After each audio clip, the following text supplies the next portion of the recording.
Mummy papa 11 बजे की गाड़ी से घर आ रहे हैं। फ़ोन की घंटी तो सुनी मगर आलस की वजह से रज़ाई में ही लेटी रही। उसके पति राहुल को आखिर उठना ही पड़ा। दूसरे कमरे में पड़े फ़ोन की घंटी बजती ही जा रही थी। इतनी सुबह कौन हो सकता है जो सोने भी नहीं देता। इसी चिड़चिड़ाहट में उसने फ़ोन उठाया। हेलो कौन? तभी दूसरी तरफ से आवाज़ सुन सारी नींद खुल गई। नमस्ते पापा। बेटा बहुत दिनों से तुम्हें मिले नहीं, सो हम दोनों 11 बजे की गाड़ी से आ रहे हैं। दोपहर का खाना साथ में खाकर हम 4 बजे की गाड़ी से वापस लौट जाएंगे। ठीक है। हाँ पापा, मैं स्टेशन पर आपको लेने आ जाऊंगा।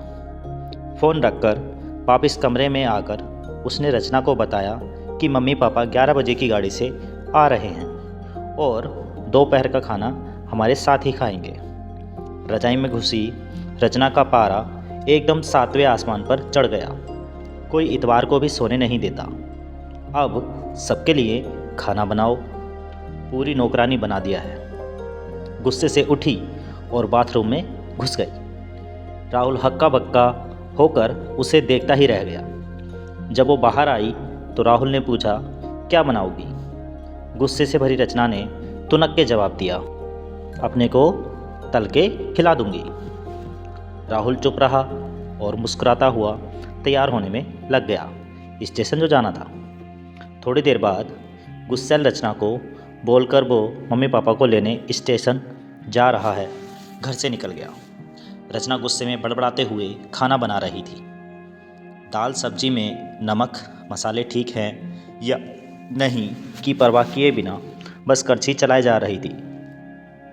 कच्चा पक्का खाना बना बेमन से पराठे तलने लगी तो कोई कच्चा तो कोई जला हुआ।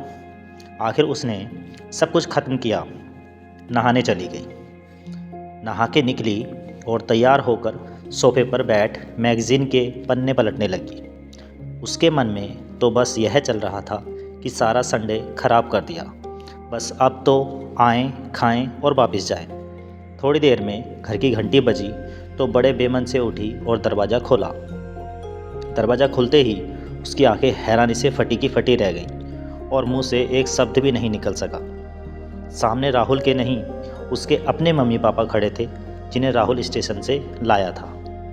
मम्मी ने आगे बढ़कर उसे झिंझोड़ा, अरे क्या हुआ, इतनी हैरान परेशान क्यों लग रही है?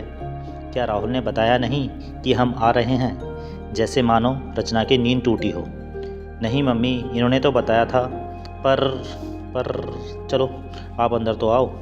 राहुल तो अपनी मुस्कुराहट रोक नहीं पा रहा था। कुछ देर इधर उधर की बातें करने में बीत गया। थोड़ी देर बाद पापा ने कहा, रचना गप्पे ही मारती रहोगी या कुछ खिलाओगी भी? यह सुन रचना को मानो सांप सूंघ गया हो। क्या करती? बेचारी को अपने हाथों से ही बनाए अधपके और जले हुए खाने को परोसना पड़ा। मम्मी पापा खाना तो खा रहे थे मगर उनकी आंखों में एक प्रश्न था जिसको वो जवाब ढूंढ रहे थे। आखिर इतना स्वादिष्ट खाना बनाने वाली उनकी बेटी आज उन्हें कैसा खाना खिला रही है?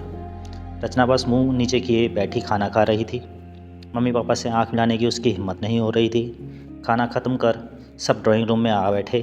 राहुल कुछ काम है, अभी आता हूँ कहकर थोड़ी देर के लिए बाहर निकल गया। राहुल के जाते ही मम्मी, जो बहुत देर से चुप बैठी थी, बोल पड़ी, क्या राहुल ने बताया नहीं था कि हम आ रहे हैं? तो अचानक रचना के मुंह से निकल गया, उसने सिर्फ यह कहा था कि मम्मी पापा लंच पर आ रहे हैं। मैं समझी उसके मम्मी पापा आ रहे हैं। फिर क्या था, रचना की मम्मी को समझते देर नहीं लगी कि ये मामला क्या है। बहुत दुखी मन से उन्होंने रचना को समझाया कि बेटा, हम हों या उसके मम्मी पापा, तुम्हें तो बराबर का सम्मान करना चाहिए। मम्मी पापा क्या, कोई भी घर आए तो खुशी खुशी अपनी हैसियत के मुताबिक उसकी सेवा करनी चाहिए। बेटी, जितना किसी को सम्मान दोगी उतना तुम्हें ही प्यार और इज्जत मिलेगी। जैसे राहुल हमारी इज्जत करता है उसी तरह तुम्हें भी उसके माता पिता और संबंधियों की इज्जत करनी चाहिए।